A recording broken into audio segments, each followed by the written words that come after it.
Very good morning. তো আমার সব কাজ হয়ে গেছে অ্যাজ ইউজুয়াল। আমি অনেক ফাস্ট, আমি তাড়াতাড়ি সব কাজ করে ফেলি। তো এখন বাজে 10:30।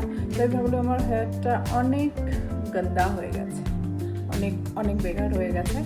তো সেই জন্য আমি এখন লাগাবো হেয়ার প্যাক। আমি এটাকে রেডি করে ফেলেছি। অ্যাপ্লাই করার সময় তো দেখাতে অবভিয়াসলি পারবো না, বিকজ আমার কাছে কায়রও আছে। তো আমি অ্যাপ্লাই করে তোমাদের দেখাচ্ছি, আর এটার মধ্যে কী কী আছে সেটাও আমি বলবো, আর কী কী ফায়দা হয় সেটাও আমি বলবো। ওকে, চলো আগে অ্যাপ্লাইটা করে নিই।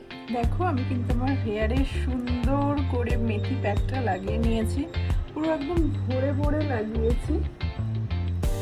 তো এইটার ফায়দা আমি তোমাদের বলছি, এটা অনেক ভালো। তোমরা পার্লারে গিয়ে যে স্পা করো না, এক্স্যাক্টলি সেরকম তোমাকে রেজাল্ট দেবে।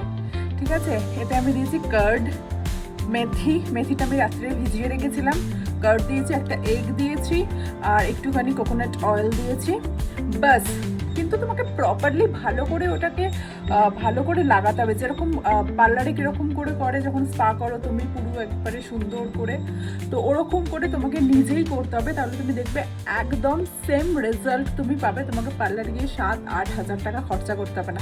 কিন্তু হ্যাঁ, এর মানে এই নয় কি আমি যাই না বা তোমরা যাবে না। স্পায়ের যে ম্যাসাজটা হয়, যে ম্যাসাজটা আমরা করি, ওইটা হয়তো তুমি নিজে করতে পারবে না। ওইটার জন্য হয়তো তুমি মাসে একবার যাও কি 2 মাস অন্তর একবার যাও, কিন্তু ঘরে তুমি সপ্তাহে একবার করে এইটা করো, তুমি রেজাল্ট ইজ অ্যামেজিং রেজাল্ট পাবে। Trust me, amazing result. Okay, চলো আজকের জন্য বাই। আমি এটা এখন 1 ঘন্টা থেকে আমি 2 ঘন্টা রাখি, বিকজ আমার মনে হয় যে আমি যত বেশি রাখি আমার চুলটা তত বেশি শাইন করে, তত বেশি সিল্কি অ্যান্ড স্মুথ হয়ে যায়। তো ওকে, 2 ঘন্টা পর আমি অবভিয়াসলি আমি দেখাবো কি আমার হেয়ারটা কীরকম লাগছে। ওকে, চল বাই।